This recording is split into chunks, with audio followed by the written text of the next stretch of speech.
the one thing that kind of sets humans apart, from the rest of the animal kingdom, if you will, is our ability to be able to mentally step outside of ourselves, if you will, and look down, and observe our behavior, observe what's going on with us. And, and that's, when we talk about innate health, and we talk about insights and changing how we view the world, that's really a useful tool, if you will, to be able to see that, okay, and maybe be able to see in the past, what's been driving the train, okay,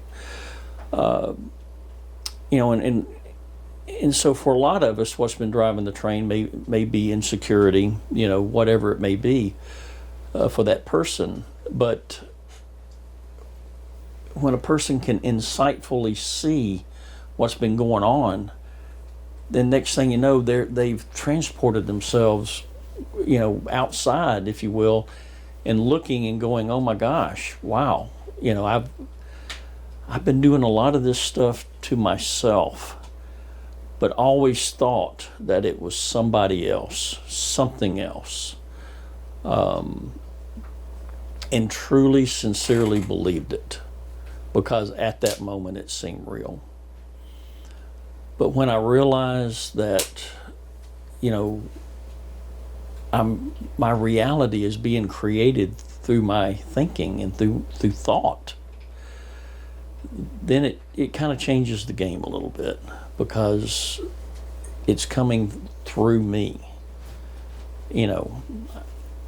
I'm the filter.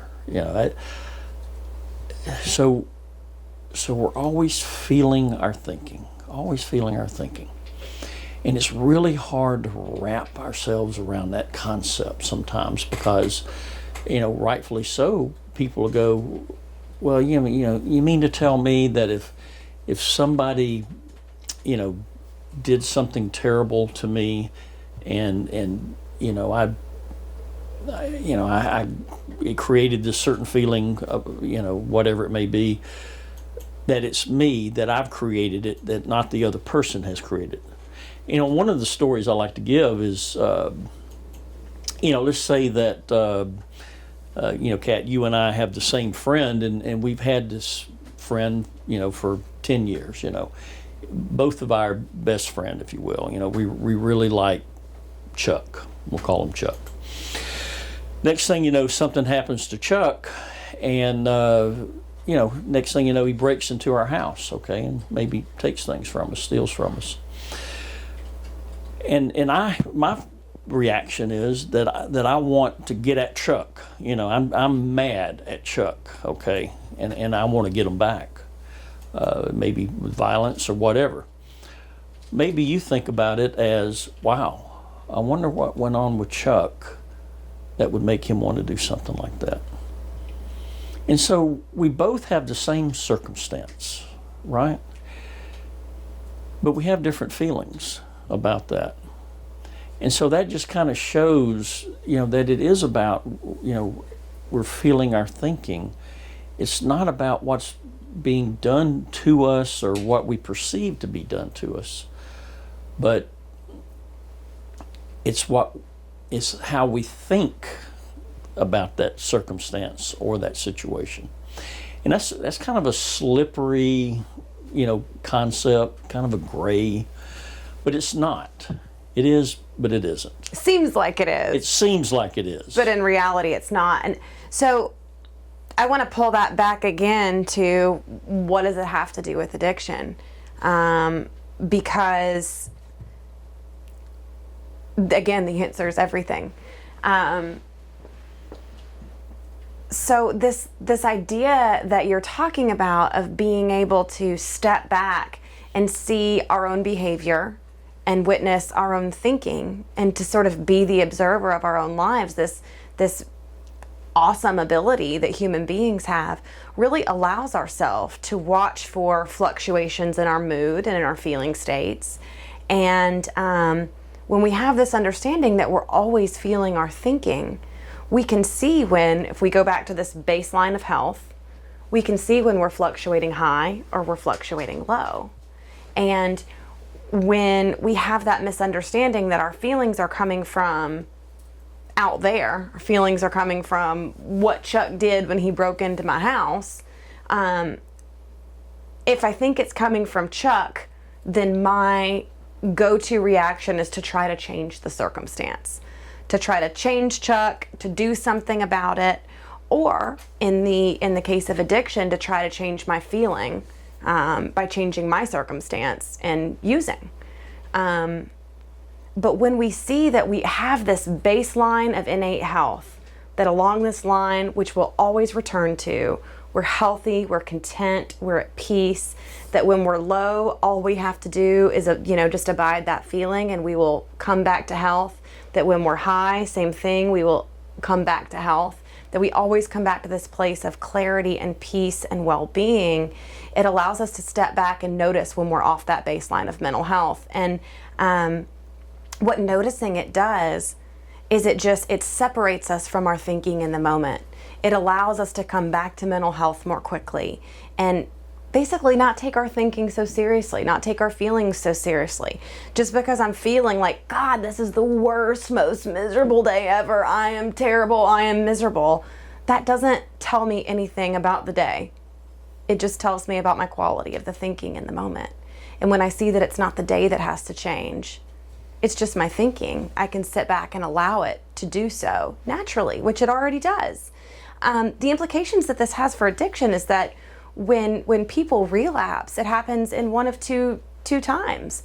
When either things are going really poorly or things are going really well. It's when we are not on this baseline of contentment. It's when we're either way high up here or we're way down here.